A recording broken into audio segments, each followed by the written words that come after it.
U.S. Constitution's evolution, rights, representation, and reform. Background. The first three words "we the people" of the U.S. Constitution, ratified in 1787, mean that the sole purpose of the U.S. government is to serve its citizenry. The U.S. Constitution is the principal instrument of governance and the nation's supreme law. Over the past 200 years, it has served as the foundation for political stability, individual freedom, economic prosperity, and social advancement.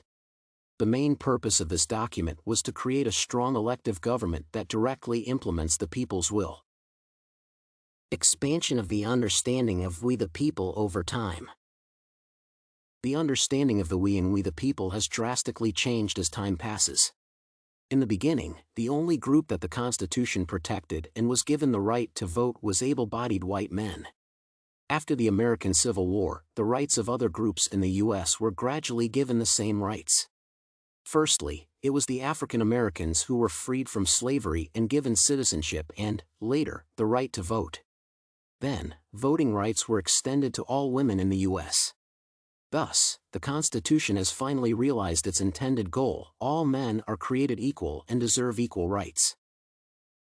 Areas for further expansion of civil rights. However, some groups in the U.S. are still underrepresented in the American voting system, and the government should take action to expand those groups' rights.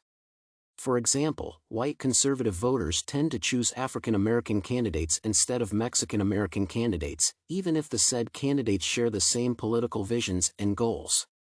This may mean that voters show prejudice towards more foreign-looking candidates than those that have a more established history as American citizens.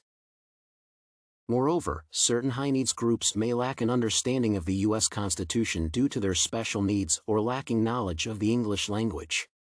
Thus, these groups may have trouble understanding and exercising the rights granted to them by the Constitution. With a proper curriculum in civic education, the children belonging to the high-needs groups can show the same levels of knowledge and skills as any other children would. These demographics will constitute a large portion of future voters, activists, and politicians, and without proper education in this field, they may stay as marginalized groups. Government approaches to expanding civil rights. Thus, I believe that certain actions by the U.S. government should be taken to uphold the core constitutional belief that all men are created equal and deserve equal rights.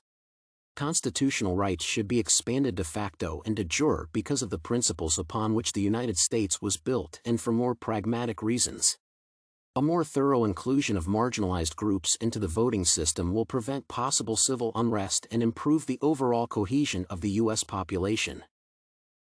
I believe that the actions the U.S. should commit should be allocated to two fields: education and inclusion. Firstly, the curriculum on the U.S. Constitution should be translated into the language of the minority populations of the country, which should include Braille for the people with problems with vision. This should be translated into an easy-to-understand form to speed up the integration of these groups. Secondly, to offset the prejudice towards the foreign-looking candidates, the U.S. should create temporary quotas for the people of marginalized groups in administrative positions. Thus, most of the U.S. population will see them as more trustworthy and deserve their votes.